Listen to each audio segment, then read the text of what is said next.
What is up, y'all? Welcome to another Sergeant Tank and Jeffro show. I'm your host, Jeffro, and tonight we're going to be talking about quarantine procedures, fish and plants in the observation period. And we got Jeremy here. How you doing tonight, Jeremy? Hey, Jeff. I hope that you've had a great week. Thank you, everybody there in the chat. If you guys aren't aware, I am Jeremy with Sergeant Tank. Thanks so much for joining both Jeffro and I. With our new channel, I want to say this is the third Friday that we've done it, so we're definitely excited to see what the future holds. Right. Yeah, I'm really enjoying it. Let's go ahead and take care of a couple things here. We are running a poll tonight. The poll that we've been running has been helping us determine what kind of content you guys want us to come up with weekly. We've got some ideas and the poll, and you just basically vote. And the winning vote of the week, we sit down and we look at that and we come up with what topic we're going to talk about next week. But let's go ahead and go over to the chat real quick before we get started and see who all is here. We got Keith Boardley in the house. What is up, Keith? Skipper's Aquariums is here. Vanessa MSA, welcome to the live stream, guys. The Fish Tank Barn is here. What is up, Mike? Then Skipper's Aquariums again. I thought that was a different channel there for a second. Then we got Pam for 54 Punchies in the house. What's up, Pam? Let's see here. Jeremy H is here. What is up, Jeremy? Never have too many Jeremys in the house. Dan Slee is here. Jamie McDonald. Is this where the magic will happen? I don't know about that, Jamie. I don't know. Candy Overalls is in the house. What's up, Candy? Then we got Darcy from the Island Queen. Kevin from Mortal Slayer 82. What's up, guys? I think, unless I skipped anybody, it looks like we got Evan from IFG. Just about left him out. What's going on, buddy? Nice to see you here. And other than that, I think pretty much got everybody. So what we wanted to talk about tonight is quarantine procedures, with your fish and your plants. And, basically an observation period is what I look at it at. And, Jeremy put that whenever he named the stream, he put that in parentheses there. But that really is truthfully the best way to sum up what a quarantine is in my eyes. I 99.9% of the time, and that's probably a high number, when I quarantine, I hardly ever medicate when I quarantine. I bring whatever fish or plant home into a system that is already cycled in an established aquarium that doesn't have anything else in it as far as livestock goes. On your plants, I might have a couple of plants in there or something like that, but as far as livestock, if I go to a LFS tomorrow morning and I buy some fish and bring home, I'm putting them in a tank that I don't have any livestock in at all. And I don't medicate unless I observe something visually during this period of quarantine that tells me that there's something wrong that I do need to medicate. So observing, is the easiest part. And I think we need to do this not only with our quarantining, but I feel like that we all should do a better job of doing it with all of our livestock tanks. Instead of just going around to each and every tank every day and feeding your fish, or going around and just cleaning the sponge filters, or going around and just changing the water, we need to do a better job at observing all of our livestock. And then we know when something is definitely wrong with them. But yeah, I think I'd like to hear what you have to say about whenever you bring a fish home from LFS, Jeremy, if that's something kind of close to what you do, or what do you do differently?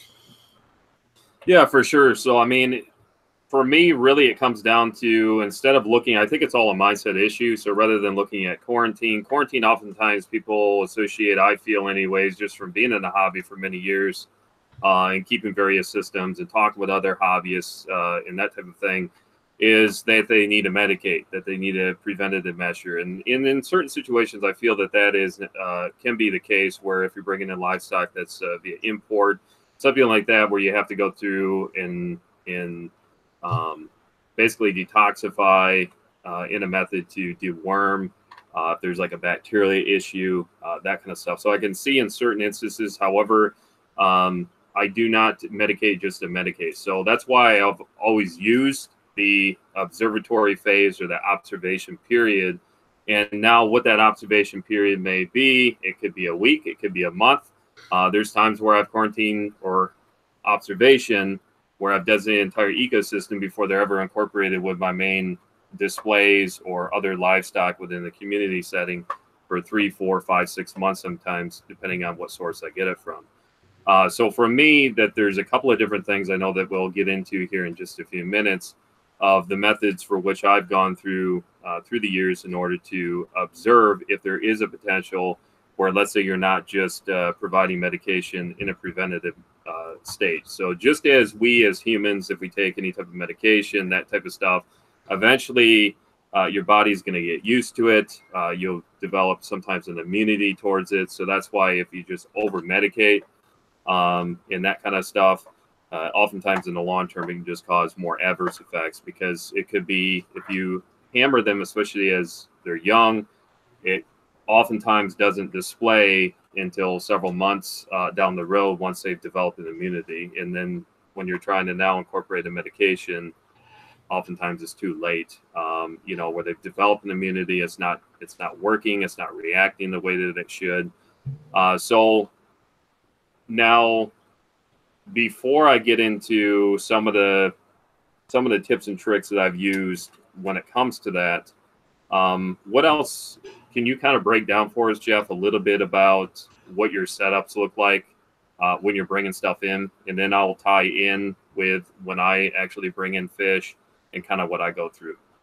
Okay, yeah, basically, how my quarantine setups work is I've got so many tanks set up that I've usually always got like 2 to 4 10-gallon aquariums set up, cycled. They're just going to have a sponge filter in them. Most of the time they're a bare bottom. Nothing really special. I mean, you're just looking for, good, healthy aquarium water, and, I just bring them in and put them in the tank. And, it varies. I don't really have a specific time period that I quarantine my fish for. Like, for instance, you guys, if you happen to see this one video I put out this week, I got in some fish. Those fish, I have a plan for them, but that plan is going to take a while. So those fish will probably be in that quarantine tank for up to 4 to 6 weeks. It's not that I'm meaning to do that. It's just how this setup is. I think what a lot of us also get in trouble of doing is we get in a big hurry on all kinds of things. And, we see a goal for these fish and we want to get them. And, I've been there. I've picked up fish at the store before that whenever I got home, I don't know what I'm going to do with these fish, and I don't do that anymore. And I haven't done that in a long time. I tend to nowadays, being more seasoned, I just don't buy them right now. If I don't have a setup, I've always got an empty tank at home and I've always got a seasoned filter, so I could do something if I had to. But if you don't have a quarantining procedure in place and you don't have a system that you could quarantine a fish when you bring them home, it is very important. You just got to do it. But as far as like time periods, I don't really have a time period. I would say probably most of your stuff is going to come out within a couple, 3 weeks, somewhere around in there. If your fish has some kind of issue, it's probably going to show itself within the first couple of weeks after you got the fish. But yeah, so. All right, so if I'm bringing in something, whether if it was via import, but let's really not focus on that, because most people aren't bringing in stuff through import, because that's a whole nother process. So if you go to your LFS, and if oftentimes they're bringing stuff in either through a transshipper, whatever the process may be, ultimately it leads back to either farm raised and import, that kind of stuff. They should be going through and doing the quarantine from there. But it should never stop from there, because there's only so much time that they have in order to move that livestock. There's only so much space that they have. So as a retail business, I get it that you may only be able to quarantine for 2 or 3 weeks through a local fish store. It's not like you can quarantine as us as hobbyists when they're bringing in the amount of volume of fish that they are. So I can respect where they're coming from as from a retail, from a business standpoint. But us as hobbyists, you nailed it right on the head, is you have to be patient, and you have to ensure that you have something ready and prepared if you're going to an auction, if you're going to a local fish store, if you're going to somebody's house, in order to obtain, whatever livestock that may be, that it has the appropriate ecosystem there, whether if that's could be a tote, it could be a number of different stuff. So again, for me now, if I'm looking at the observatory phase, I have the systems to do it. And I'm trying to put myself in the mindset to where when I only had, 2 or 3 systems. And it's hard for me to remember back because it's been years since I've only had 2 or 3 systems. But if I look back and I was bringing something in, oftentimes I didn't have the space and that kind of stuff in order to set up, large tanks. So again, really it just goes through. And in that time period, when you're actually bringing something in, I would prefer to have something clear, something that you can actually see through so you can observe them better. Because oftentimes during that first week, that first 2 weeks after you start introducing, after you start acclimatizing them into that little ecosystem, whatever it might be, throw in a few live plants, create that as what you would any other system. Make sure that you've gone through the nitrogen cycle in that system. You can take already established aquarium water. We've talked about those things before. There's lots of videos out there as far as seed and media. So there's a number of different things kind of leading up to making sure that your system's prepared and ready for the livestock. And I'm just tying into what Jeff already pointed out. To be patient, make sure that you're prepared, make sure that you're ready. Now, a couple of tips that I've learned just myself through the years is what I call like a gopher fish. And what I mean by that is if there's a parasitic issue, of course, most of the parasites are going to need some type of host. And the host is a live organism within that ecosystem. So another fish. So it's going to be something that's compatible, but yet hardy enough to withstand if you brought something in. And I'm just being real with you guys. A lot of people do it. This is nothing new. A lot of people just don't want to talk about it because they're like afraid of what the internet, how they're going to react. So you're going to say that there is a potential you're bringing something in. You're introducing another fish in that ecosystem that could potentially then contract. If there was a parasite, if there was some type of bacterial issue, a viral issue happening, absolutely. You want to get something that's hardy enough that can withstand, because it's going to show up oftentimes on that other secondary fish or 3 fish that you might have in there. You don't have to go crazy. And then you can better react to it. And one thing that I've mentioned through the years is also with plants. You want to incorporate, because in the unfortunate situation, especially with copper-based pesticide products, if they're utilizing those, especially with plants, I think oftentimes people forget about the importance of quarantining plants. I've talked about this through the years. People kind of look at me and they're like, you mean I have to quarantine plants? Absolutely. Because the reason I say that it's important to do that is you're going to come down to me 2 or 3 weeks down the road in the unfortunate I would have put my plants. Of course, we all been there. We've all done it. We continue to do what we've always done, thinking that the results are going to be fine. And then we don't just implement some basic common principles within the hobby. And especially with plants, a lot of people don't think about that there may be some copper-based pesticides, especially that could harm specifically inverts. And you may not notice it if you have it, let's say, in a community system where you have some fish, maybe some shrimp, little community setup, and you're like, wait a minute, all my shrimp died.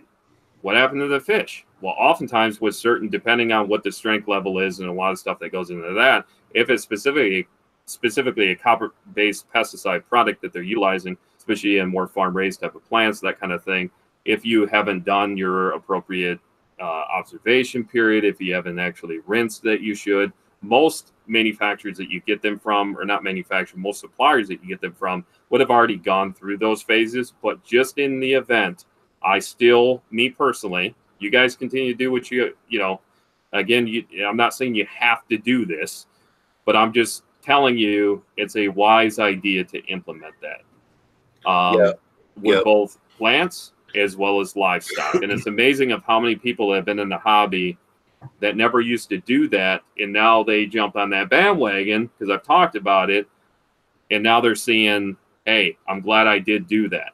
So my main thing is just learning. If I would go through, and all of us here would go through, Jeff went through the years of how many times we've had losses because we didn't implement certain things. And to me, it's just kind of common sense. And I want to wrap up with this. So besides a few of those areas, you're going to have another end of the spectrum, and I, myself included, and we can talk a little bit about this here in a few minutes, is anybody that has known me for any period of time, I want good genetic lineage. So I'm a breeder at heart. Every one of my ecosystems is set up in order to breed. From the moment that, because I breed a lot of substrate spawners or egg depositing type species, not just live bears. So from the moment I pull those eggs to the moment that they go in the regular stage to the moment that they become free swimming fry and I continue to raise them up, I want them strong. Sometimes things happen in the ecosystem where it might affect certain fish. There's going to be a certain group amount of people that's going to be in this camp to where I don't use any type of medications. If that fish got ick, let them get ick. I only want the strongest. And I'm just speaking on kind of letting you guys be aware that there is certain groups of people, and I fall kind of right there in the middle, is I still use good common sense and good judgment. So if my fish develop ick, I have the appropriate medications on hand. And that kind of is what I want to go into here next, is talk about, without going in and deciphering every single medication that we have, because again, sometimes pH can affect certain things, lighting can affect, certain photo periods and that kind of stuff when it comes to lighting, especially if you're using dewormers. It can affect the amount of effectiveness within that ecosystem and how it actually is working, on a specific fish. Let's talk a little bit about, in the event now, if we need to medicate. I'm going to turn the camera back over to you, Jeff. Do you have a certain regimen or something that you have personally found successful in the unfortunate event now something has popped up? Maybe it's ick, maybe it's a bacterial issue, a number of different things. How would you go about reacting? Basically, I've tried a lot of different things out there over the years, but I have found that medications are tough, and still whenever I find a fish, it's really hard to diagnose sometimes, but like ick is easy. So like I keep like a bottle of Ick-X, and it's been proven to work for me every single time. I've never had an issue with it. But other things, it's like I just don't like to medicate. I mean, ick, you pretty much have to. But whenever I do ick, I do it differently than a lot of people do, and it's just because of my experiences. Like, let's say that I've got some fish in a 55-gallon tank that have ick. I like to pull my fish out of that bigger system and put them into a smaller system and medicate them. It, for me, in my experience, has kicked the ick's butt quicker. And I believe, and I might be wrong on this, and this goes into the specifics like we were talking about, but I believe that ick it has to have a host, so it has to have a host to stay alive. And I believe the gestation period, and this is also, I've heard different schools of thought, but I've heard that it can live in the substrate for like up to 6 weeks. Then I've heard that it could possibly always be living in the substrate, I don't know. I don't want to really get into that too deep, because who is right and who is wrong, you know what I mean? But I've always got like the med trio laying around. I know that there's a lot of people that don't believe it. I mean, it's hard on them. It really is. You do the med trio and you go by the book on the med trio, which is, I believe it's erythromycin, General Cure, and ICX, I think is the three for the med trio. And that one is really hard on the fish. And that's why I don't like to do meds unless it is just a absolute have to type of thing. One thing I do, I haven't done it on livestock in a while, but on, I can't even really think of the name, so I really hate bringing it up. But on plants, there is a dip that you can use for plants and livestock that is just basically a mild bacteria type medication that you just put a certain amount of tablespoons in with some tank water, and you dip them in it for like 10 seconds or something like that. Put them right in the tank. I do still do that on plants. And another big reason why it's really important to quarantine your plants, because I did see some people in the chat saying I never quarantine plants, and I've got hit hard on videos where I've talked about quarantining plants. I mean, in the comments section, they're like, there's no need to quarantine plants. Well, there's hitchhikers, there's like leeches, there's snails. I'm sure like things like planaria and different things like that could hitchhike on a plant too. But plants, it is important to quarantine plants because all kinds of things that could come in. And then before you know it, you've got a bunch of snails in your tank that you don't want, and or something worse. So yeah, I mean, now as far as plants, that's why it's very, very important, just as equally as important, if not more important, especially on plants. And I can tell you from personal experience on more than one occasion where I knew that there's going to be a potential of issues because of the sources that they came from. And for me, I do it differently. I don't do dips per se. So the way that I do it is I want to target a couple of main things that I've found just from many years. Again, this is just talking from somebody from personal experience. So there's two main things that I'm concerned about specifically with plants. One of which, of course, is that potential of copper-based pesticides, specifically pesticides in general. So it's always good to rinse. Now, as far as how I'm worried about a specific parasite or something like that, would be Hydra and Planaria. And I can tell you firsthand, Hydra, if I had to choose one over the other, Hydra can eradicate an entire system very quickly because of the tentacles that come off. Oftentimes people get confused between Hydra and Planaria. And I specifically, now that I think about it, I'm going to step away, and Jeff isn't even aware of this.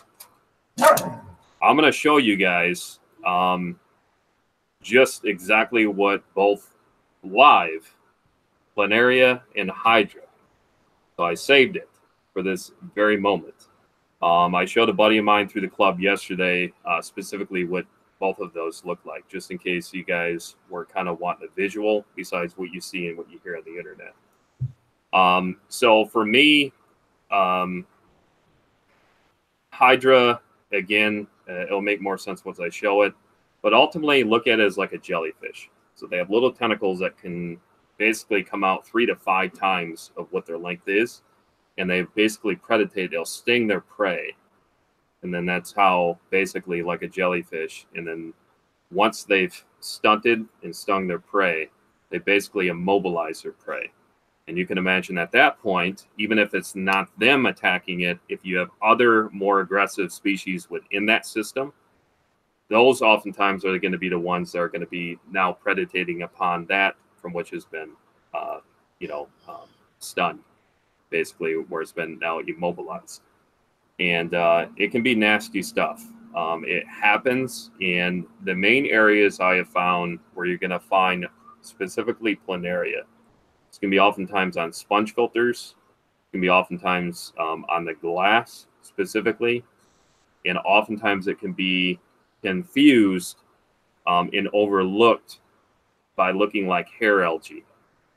And there's different varieties and there's different types of Hydra.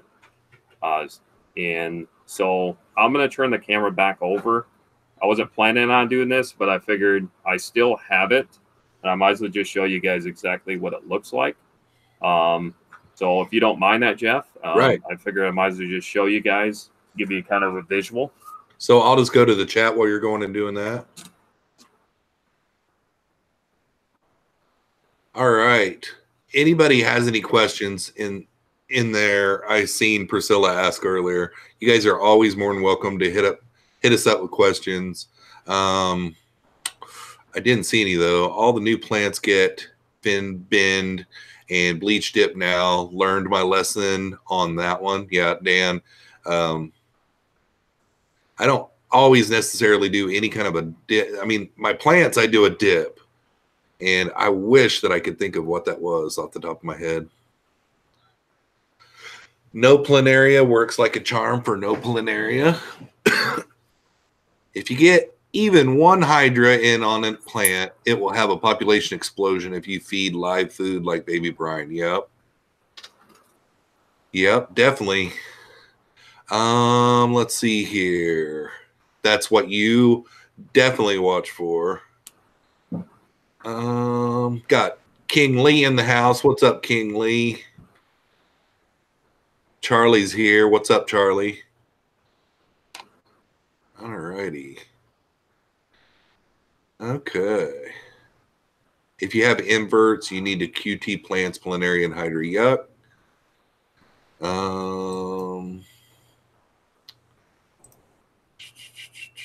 Heather Nielsen says dinner is calling. We'll have to catch the replay.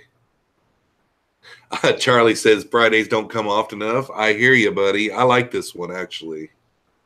This is a good one. Well, you didn't answer the question. Yeah, I know, Priscilla. I'm sorry. We wasn't really to that part of it, but I read it, and I did, you know, I'm assuming you were talking to me whenever you put that down in the chat, so I took note of it and did my best. Skipper's Aquariums. Sergeant taking Jeffro, show if you get those, how do you get rid of them? There is meds, like Priscilla brought up one. I don't know if Jeremy was wanting to say what type of meds he uses for planaria, but Priscilla brought up one there. No planaria works pretty good for no planaria.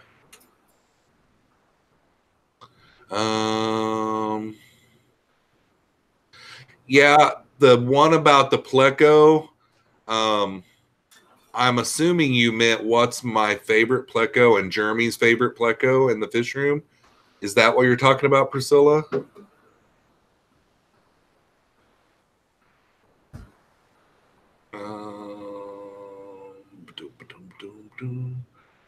Do you bathe in ick X, Mikey? Question mark. Lumpy Dog says, I quarantine with Melifix and Pimifix. If no visual signs of disease, both are very subtle and mildly help with slime coat and fins. If disease is visual, then the med trio. Yep.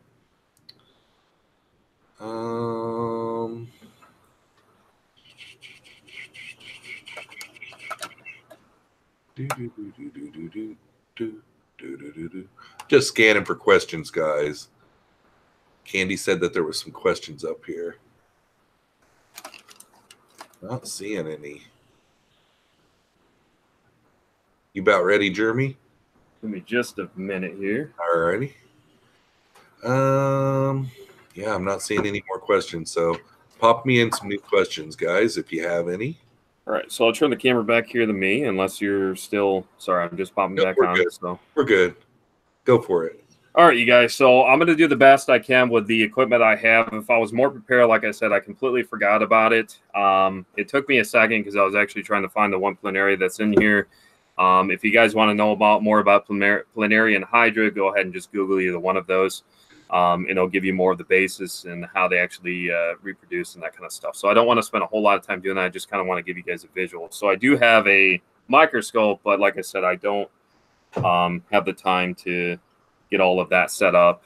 Then I could show you guys under microscopic imaging like 8-10 times magnification. And then I'll go into how I get rid of it. So, which has taken me, most people that know me know that I'm not a huge advocate on promoting medications, because I'm giving a disclaimer right now. Any medications that I use, I'm very comfortable with it. I'm very familiar with it. I've done surgical procedures on fish through the years. I'm not claiming I'm a veterinarian. However, I've helped out and have worked in conjunction with a veterinarian in the past that has even come to me for input. So that tells you anything. I'm just telling you I'm very comfortable with it. So let me see here.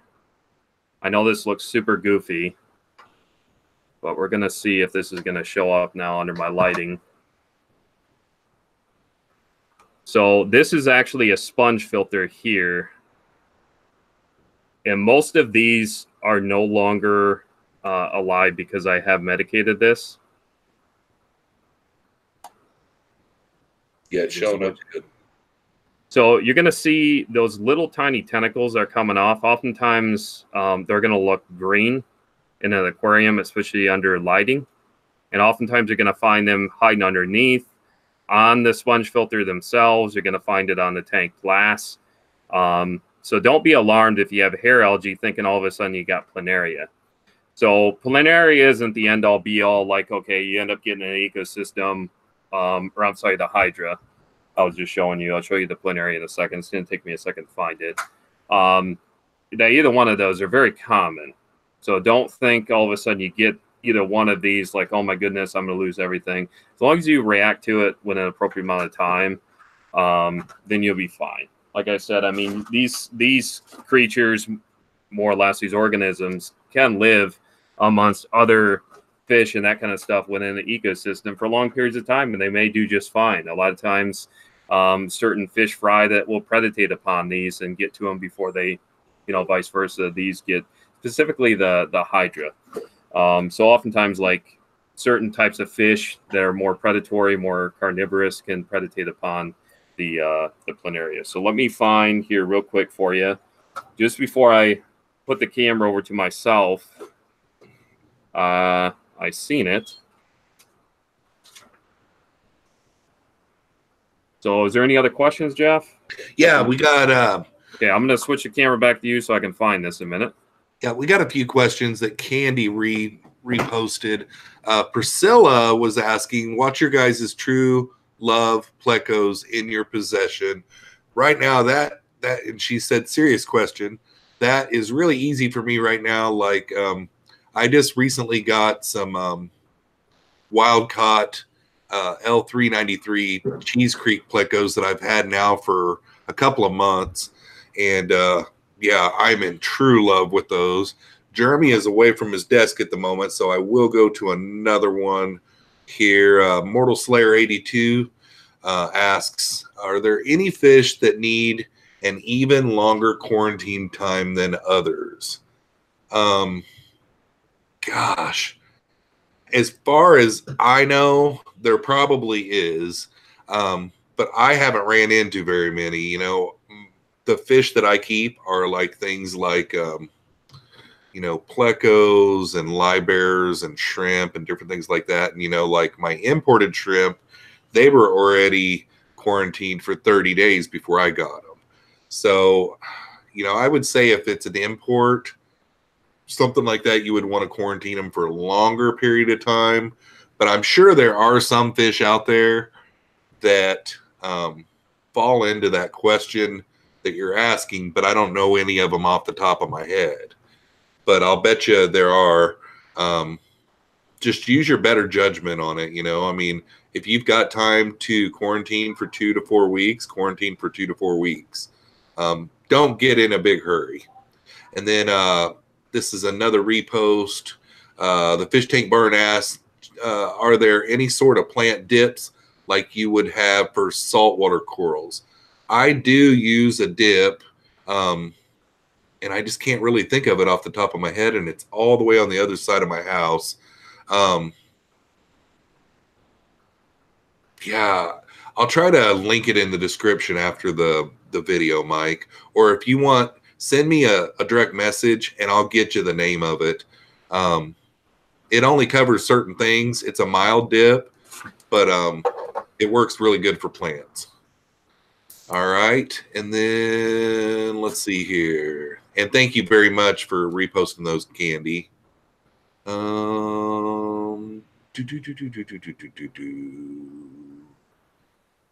Let's see here. Just popped in, had no idea what we were talking about. Uh-oh. Sorry, not Nola Jane. We were talking about Jeffro. Yeah, no kidding, right? If you guys are wondering, I've got my chat up on a screen over here. So whenever I'm not looking there and I'm looking here, it isn't like I'm not paying attention to you guys. It'd take me a minute to get this setup figured out right. When I'm going on a long path and talking, I'll try my best to look at you guys. But when I'm reading the chat, I've got to look over here. Oddball Aquatics is in the house. What's up, Haley? Are you ready for your presentation, Jeremy? Yep. It's a little stressed right now because I transferred it over. Sorry. Got the camera on me. I did transfer it over to a fish bag, so give me just a minute. It's going into its protective state right now where it's not wanting to do much of anything. What I'm going to try to do is get it to come up and actually stretch out for you guys. Again, if it's something that kind of freaks you guys out and you don't want to see it, I'll give you a heads up before I end up showing you. So it's not that big of a deal. Again, these are things, these are organisms, living things that happen within an aquarium. So now, as far as going back to what I was saying in regard to the way that I medicate, and a lot of us do in the hobbies, there's a couple of different medications, but one that I found personally that will eradicate it usually within a week, and then you want to redose, is going to be this right here, which is fenbendazole. So again, you want to make sure that it's not expired, that you keep it at the appropriate temperature. I know it's not wanting to focus. So anyways, you can order this. You can order it through eBay. You can order it through Amazon. There's another product as well that I use more in other areas of the hobby. Either one of them, I've done it, but I'm just telling you specifically with planaria. This has worked. Same thing with Hydra, the one I just showed you. And I'll tell you what I use for dosing. Again, take it with a grain of salt because what works for me may be different than what works for you guys. So I'm not claiming I'm a scientist, a biologist, a chemist, or anything like that. I'm just telling you hands-on practical experience. It's all I can tell you. That's why I'm always reluctant to share anything through social media when it comes to medications, because the last thing I want to see anybody come back and point the finger like they end up killing all their fish or that kind of stuff. So this is levamisole, which is a powder form. Again, you can order that. Either one of these you can use within medicated foods. There's lots of tutorials and videos out there with regard to medicated foods. So now the one that really has been my go-to for the last couple of years is this one right here, which is the liquid form. A little bit more expensive. And again, the expiration you can see on there. Again, it's not, I don't know what's showing on your end, but it's pretty blurry on mine. This is by Safeguard, and I use 1 milliliter, so a syringe, pipette, but however you want to look at it. So let's say a 5 mil capacity pipette. So if you went to like a local pharmacy, something that you would acquire there, a lot of times they might just give them to you. You can go to Tractor Supply, you can order them online. But the dosing I use is 1 mil. And up to this point, I'm just telling you, based on my water chemistry, and I run over 110 systems, and I've used this basically in every one of my systems at one point or another. And these are systems that have 10-year-old fish in them. And these are also systems that have 1-week-old fry in them. With that being said, I have yet to ever, based on that dosing, ever witness any adverse effects, short and or long term, with any livestock, any breeding setups, that kind of thing, based on it. Now, if you over-medicate and you end up dumping the whole bottle in there, obviously you're going to have a different thing. And I haven't done enough controlled testing That is something that I will do in the future. I plan to do. It's something that's been on my list to do, something that people have asked me to do, and I have failed to do it. This is going to take me a year to do controlled test. This is not going to happen overnight to see at what capacity and what certain dosage levels will make a negative impact, because I'm going to have to do it on various systems. So I've yet to see it affect any free-swimming fry. I've yet to see it affect any of my shrimp. I will say, however, the adverse effects when it comes with snails is your mystery snails, your ram's horn snails, your assassin snails, your Malaysian trumpet snails, your common bladder snail, and the list goes on. Your asphyxie snails, and many more that it can have some adverse effects. So keep that in mind. I'm just making that very clear. Unfortunately, out of the snails I mentioned, based on the dosing here of 1 mil per 10 gallons, I don't dilute it. I don't do anything with it. I just take the pipette, I put it in there, put up the 1 mil, I squeeze it out, make sure it gets, it's all out. And then basically it's going to make your water cloudy. And from my experience, within about a week, both the Hydra and Planaria, I see no issues. And this is going to surprise many. People have also asked, Jeremy, now how many water changes? I would imagine you probably do 150 water changes in that time frame. I don't do 1 water change. I know. The internets are going to rain down. And they're going to say, how dare you? You never do a water change. No. And I'm telling you, even after redosing 3 or 4 weeks as a preventative, because oftentimes with this stuff, especially with Planaria, and even with Camonellus and stuff like that, which is a different type of parasite, more of an internal type of parasite within your livestock. That's a little bit different, but these ones I'm talking about specifically here, I haven't done any water changes specifically unless I had to for whatever other reason. And I haven't noticed, and this has gone on, let's say 6 months, 8 months, a year down the road, and it's gone. Everything's happy. Everything's, like I said, the only ones is the snails that can be a concern. And it really just depends. Like there's one ecosystem here, ecosystem A, where I've done this exact same thing. Let's say in a 10-gallon system, I have similar snails, similar livestocking, and it affected, for whatever reason, system A with the snails adversely over system B and C, if that makes sense. Hopefully that kind of makes sense. That's why controlled testing is going to be something that would take me or anybody that wanted to do it like a year, because this isn't going to, I would have to do a lot more studies hands-on to see at what levels, to really break it down, to see exactly what's happening within those ecosystems. I know that there's already research and literature out there. Just take it from a hobbyist.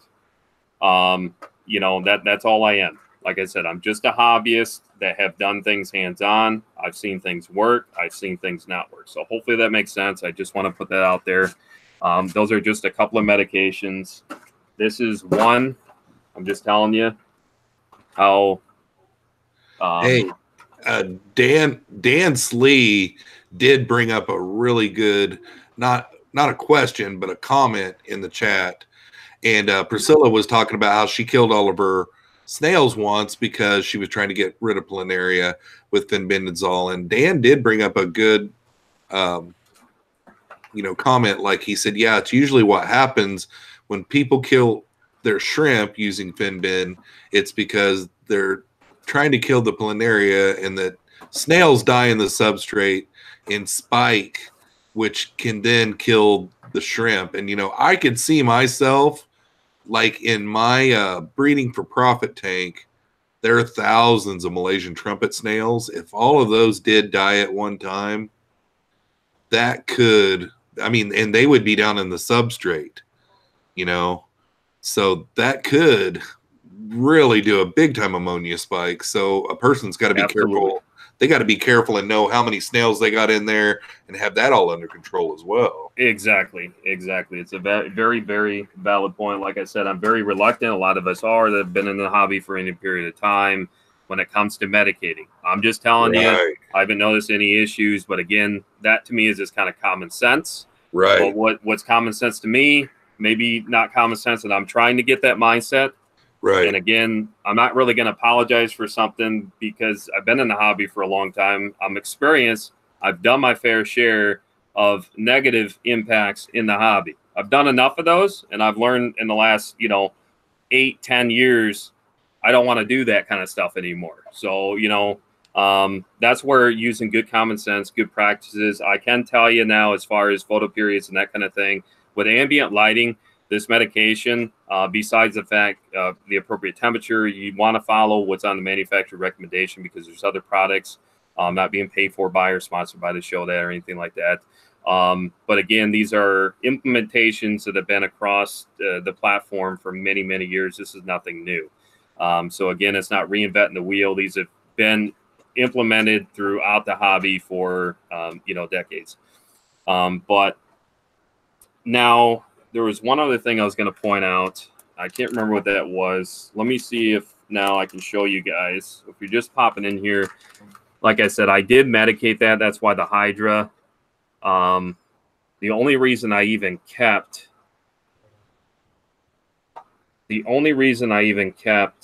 that deli cup was to show a buddy of mine. I wasn't planning on showing this on live. I don't know how well that's showing up, Jeff. To anybody in the chat. Not the strongest in the world. Yeah, like I said, you guys, the lighting, I wasn't prepared for it. There's a lot of images, though, of what planaria look like, to not be confused with other types of similar things within that ecosystem. That's where you guys as a hobbyist, just like Jeff, just like other people here in the chat, just like I have done, you have to do your own research. You have to get familiar with this stuff on your own. Nobody can do it for you. And I'm saying that, in the most heartfelt way that I can. I'm not trying to come off like, in a negative way. I'm just saying we all have to do our own research. There's only so much that we can digest, and then it's up to us as hobbyists to ensure that we've done our full research and understanding in it. And it's really comes down to how comfortable you are, right. When it comes to this. And if you're not comfortable with working with certain medications, then reach out to somebody else within your local. If you have a club, if you have, your local fish store is a great place to start. Absolutely. If it's been a fish store that's been around for any period of time, oftentimes they're used to that stuff. It's not uncommon to see certain things pop up, especially if you're running a retail shop. But yeah, hopefully that kind of makes a little bit more sense. I apologize about the lighting. I wish that it would show up better. Like I said, I was very unprepared. This was completely on the fly. Yeah, I would say there's all kinds of different ways to battle certain things also, it might not, let's say you caught your planaria early, you could do, gravel vacs and, I don't know, water changes and stuff like that and try to fight it at first, but know what your setup is and what you're comfortable with doing, I'm not seeing very many questions, just a bunch of chatter in the chat, which is good. They're talking about the subject, what we're talking about, the topic, which is good. I don't know if I've actually ever had Hydra. I've had planaria before, and it just ended up not being a very bad case, and I was able to get rid of it without too crazy of a mess, luckily. Sure. And again, everybody's experiences are going to be different. A lot of people here in chat, a lot of people that watch this later on are going to be familiar with a lot of stuff that we talked about. And there's going to be other folks that are coming in, that may be new to the hobby, getting back into the hobby, where some of the stuff that, I know people that have been in the hobby as long as me, and they've never had one issue with ick until it ends up happening. So I think it's really good. Maybe we can kind of go into, I know we've already touched a little bit on it, as far as some of those, maybe you could kind of recap on some of those medications. Another thing too is like what a lot of people don't understand is what, because ick lots of times is cause they get attacked by ick because there's so much stress. Am I right? So like what a lot of people don't understand is what do these fish go through when you go into the store and you buy them? They've been through a lot. Lots of times they're just bounced in a real quick, turnaround period. And the day that they show up to the pet store is the day that you pick them up, and then you're bringing them home and you're in a whole different water, blah, blah, blah, blah, blah. That's why I like to really just put them in their own tank and let them chill and don't do a bunch of medication, because medication stresses out fish too, So like, unless you absolutely have to, that's how I do it anyhow. So Candy was wondering now, as far as with me, if I have a specific dip that I use for plants. So just reiterating that there's not a specific dip that I use. Basically what I do is I follow the exact same protocol that I was talking about. So if I'm bringing in a plant specifically from an unknown source, for me, I'm fortunate enough because the plants I obtain, I'm just speaking real, is plants that I can obtain just about any plant that I need or I want through my own local club. And what I mean by that is these are hobbyists, these are good friends of mine that I trust, where I would hand over my keys and be like, here, take over my fish room. I don't know how many people can say that. Like, we're all on the same page. We all pretty much follow the same regimen. So now if I'm getting from an unknown source where I'm worried about pesticides, that kind of stuff, what you're going to have to do as a precautionary is to really know if you've rid specifically of plants. And my biggest concern with plants, besides some of the things that we mentioned, is really those pesticides. Copper-based products, especially high potency, high levels of those, due to the issues of inverts, specifically shrimp. And I've been in a situation to where the source made it right. They were unaware of it. It's nothing local. And they did as a business person should. They addressed it globally. They made it right. Very apologetic. I did it as a trial phase, knowing at that point, let's just see. So I'm being real here. It unfortunately ended up eradicating about 10 of my Neocaridina carbon release shrimp. And keep in mind, this system is on a continuous drip. I had plants, same source, in a 10-gallon system. Same principle with some other gopher fish where it might pop up, and shrimp. Or I'm sorry, there's no shrimp in that system. That is not on a continuous drip. Had no adverse effects with the fish that were in there. And I knew at that point, okay, this must be looks to me to be a copper-based type of pesticide, something at high levels, even with a rinse and doing that kind of stuff. It's still, unfortunately, however, I was able to react to it. So the positive out of that learning curve and that experience in that little trial for me was I ended up pulling the rest of the shrimp out of there, a lot of which were pretty much, on their back, on their side. Again, I'm talking about the shrimp. They weren't moving much at all. So I went ahead and just gave them clean water. I broke that entire system down. There's no fish in that system. It was just shrimp. And, or I take that back. There was actually a couple of fish in that system. This is going back quite some time ago. So just bear with me with this story. And the fish in both of those systems, one on a continuous drip, like I said, one that wasn't, it was in a whole nother fish room. Neither one of the fish in either one of those systems were ever affected. It was just the shrimp and the one on a continuous drip. I think the only thing I had going for me that I was able to get the rest of the shrimp, the majority of them, to survive and bring them back to health, which is about 20 to 30 shrimp left. So there's about a total of 40 to 50, give or take. You know how it is with shrimp. Sometimes they're hard to count. So the majority, probably 3/4 plus of them, I was able to bring back to good health. And I quarantined completely separate for about 6 months. I'm not even joking. I was just too concerned at that point. Not that I was, I just get super OCD and paranoid, as a lot of us do. Like, hey, I don't want to even put these shrimp with anything else, just in the event. And they have now since been sold off and auctioned off at this point. And there's no issues. Like I said, I quarantined completely separate, nothing else, for 6 months. Gave them good water and that kind of thing. But my point to that is, it would have been interesting to know if that system wasn't on a continuous drip, if I would have had the same outcome. And my theory would be, I think the only reason that even those shrimp, any of them survived, was the fact that I was still diluting a portion of that water. The dilution. That is where I was like, thank goodness I had that on the drip system. I don't ever, none of us, even if they are a shrimp, I take it still to this day. I don't take it as personal, but none of us like to lose livestock.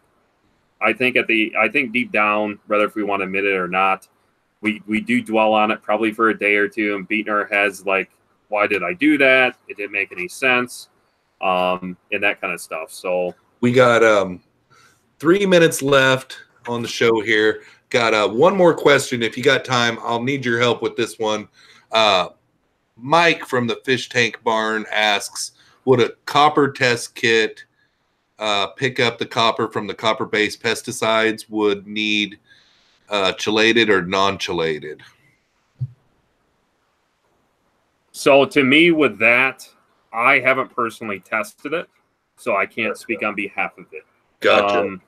I'm just being real with you guys. I haven't tested. I know there's people out there in the community that probably have obtained one of those and tested it. I think it would be a good idea to just do it as a test to see, out of curiosity, what levels. And that's where I think a lot of controlled testing, and it's very subjective, because I think there's a lot of variables even in there, even if one was able to test, just to know. I think it's always good to do an experimentation to see kind of what's happening in our water from time to time. And some people, might not be into it. That's fine. I know that there is kits out there, yes, where you can test. Or I'm just telling you personally, I've never specifically focused on testing for copper, because it's not anything within my water source I ever around here that I've ever had to do for myself or anybody else. Well, I think Priscilla says it best right there. She says, with mistakes, you will learn. It's just like everything else in our hobby. The more and more you breed, the more and more you learn about those livestock that you're breeding. And the more and more you quarantine, the more, the more mistakes you make, the more you're going to be diligent about your quarantining. And it is a very important part of having a real healthy fish room. But let's see here. Looks like we've got about 1 minute left. If you want to say your goodbyes, and then I'll say my goodbyes. Good show tonight, Jeremy. So, I want to thank everybody again. This is our third live stream. You can definitely, it's an honor to both. I'm speaking on both behalf of Jeff and I. When we teamed up and decided to do this channel together, it's definitely a learning curve, because him and I are both used to doing our own individual live streams. I've done a lot of interviews and that kind of stuff, but doing on a consistent basis is still a learning curve for both of us to kind of get in a routine. But kind of going back, and I'm going to let him finish this up because he knows more about the poll. That was something that he brought up to me, a couple of weeks ago, as far as the poll. So I know that definitely will help us out on this channel. We definitely encourage you guys, if you enjoy the content, to share it out. We'll soon, here in the next day or two, get the other one scheduled for next week, Friday. So again, Friday, 8 p.m. Eastern Standard Time. That's our focus. That's our plan, to bring you guys some insight based on our own hands-on experiences within this hobby. So again, thank you guys very much. I'm going to let Jeff close things out. Yeah, thanks a lot, guys, and I appreciate everyone that brought something to the table tonight. You know, I really enjoy this topic-based live stream. It's a way for me to get in here and nerd out with another fish nerd. And yeah, so on your way out, make sure and hit that like, and don't forget about the poll, guys. The poll is pretty important. If you just click on the screen right now before you leave, hit that eye icon and vote on what you guys want us to talk about next. And we'll see you guys same time next Friday night at 8 p.m. Eastern time. Thank you guys and have a great rest of the weekend, and we'll see you on the next one.